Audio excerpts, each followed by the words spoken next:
పోచారం గుత్పా ఎత్తిపోతల పథకం 2 గేట్ల ద్వారా 135 క్యూసెక్ల నీటిని ఎమ్మెల్యే రాకేష్ రెడ్డి విడుదల చేశారు.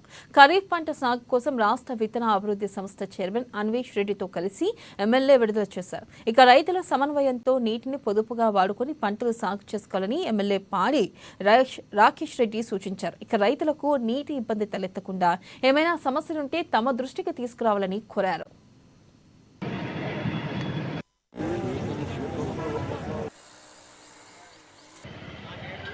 రైతులకు శ్రీరామ్ సాగర్ విలువ ఏదైతే ఉందో 1091 పూర్తి నిండుకుండలాగా ఉన్నది. ఇక్కడ రైతులకు దేవుడు దయ వల్ల, గంగమ్మ తల్లి వల్ల, వర్షాదేవుడి వల్ల వర్షాలు కూడా సమృద్ధిగా వచ్చినాయి కాబట్టి నీటి కుండలాగా ట్యాంకులు ఉన్నాయి. కాబట్టి ఈరోజు రైతులకు సరిపడా సుమారు ఆర్మూరు, ఆలూరు, మాక్లూరు మండలాలు మరియు నందిపేట మండలం మరియు చక్రాలపల్లి మండలాలు చివరి ఆయకట్టు ఎంత అవసరమో అంత అవసరం. ఇప్పుడు వాటర్ ఇప్పుడు ఎంతవరకు బతుకుతున్నామో సరిపోదు అనుకుంటే కూడా మళ్ళీ వదలడానికి మా దగ్గర వాటర్ ఉంది. రైతులు దయచేసి ఎటువంటి అపోహలు పెట్టుకోవద్దు. వాటర్ సరిపడుంది, వేస్ట్ చేసుకోకండి. చివరి ఏదైతే తెలంగాణ యాసలో మడి అంటారు, గుడ్డం అంటారు, చివరి మడి వరకు, చివరి గుడ్డం వరకు, చివరి పేదోడి వరకు ఆ వాటర్ చేరేటట్టు చూడండి.